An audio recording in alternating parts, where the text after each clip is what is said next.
বন্ধুরা আজকা করে আনলাম একটা পাকোড়া। তো এটা হয়েছে কিসের পাকোড়া দেখো, কলার থুরের পাকোড়া। তো কলার থুর কাইটটা ধুয়ে পরিষ্কার করছি, আর এখানে বেসন, চালের গুঁড়া, একটু সুজি, আর এদিকে কাঁচা লঙ্কা, হলুদ, লবণ, লঙ্কার গুঁড়া, একটু গরম মশলা দিয়ে ভালো করে আমি আগে মাখাইয়া নিছি।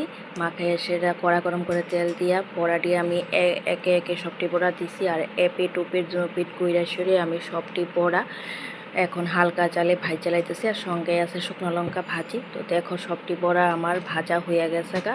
আর এরকম বড়া থাকলে গরম গরম ভাতে আর কি লাগে। আর এদিকে করে লাইতেছি কড়া গরম করে তেল দিয়ে কালি জিরে দিয়ে তেজপাতা দিয়ে একটা নিরামিষ সবজি। তো নিরামিষ সবজিটা হয়েছে আলু আর কারকল। প্রথমে আমি কাইটটা ধুয়ে পরিষ্কার করে সতলাইলামু, আর আজকে একসঙ্গেই সম্বাদ দিলাম। এইদিকে সয়াবিন দিয়ে তরকারি করুম। সয়াবিনটা আমি ভালো করে ধুয়ে পরিষ্কার করছি। তো আলু সয়াবিন আর কারকল দেখো আমার এখন সয়াবিনটিও দিয়ে এলামু। দিয়া সেরা দেখো আমি একবারে সম্বারটা দিয়ে লাইতাছি। আর এদিকে ধনিয়া, জিরা, হলুদ, লবণ, লঙ্কার গুঁড়া দিয়ে মশলাটা কষায় লাইতাছি।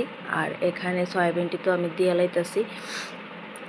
দিয়ে সেরে দেখো সবটা মশলা আমি একসঙ্গে এখন এটি মাখা মাখা করুম, আর মশলাটাও কষবো, সবজিটিও কষবো। তো কষা হইলে আমি দিয়ালাম জল, আর এটা মাখা মাখাই রাখুম, বেশি ঝোল দিতাম না। এই নিরামিষ সবজিটা খাইতে খুবই দারুণ টেস্টি হয়। আর এখানে দিয়ে লাইতেছি গরম মশলা, সাথে দিয়ালাম বেশি করে ঘি, কারণ ঘি দিলে অনেক সুন্দর সেন্ট হয়, আর নিরামিষ সবজিটা খেতেও খুব দারুণ লাগে। তো দেখো সবজিটা কি এখন আমি নামাইয়া নিমু হয়ে গেছে গা, এরকম একটু মাখা মাখাভাবে রাখুন। আর এদিকে বর কইতাছে ভাত দিয়ে লাইতাম, তো বরের লেগা আমি ভাত রেডি করে লাইতেছি। আর এদিকে সিমের বিচিতে আলু দিয়ে একটা তরকারি করছিলাম, তো আমি গরম গরম ভাত বাইরে লাইছি। আর এদিকে সয়াবিন দিয়ে আলু দিয়ে কারকল দিয়ে তরকারি রেডি করছি। আর এখানে সিমের বিচিতে আলু দিয়ে তরকারিটা দিয়ে রেডি করলাম, এখন দিয়ালামও। টাটা বন্ধুরা, সবাই ভালো থাকো, সুস্থ থাকো।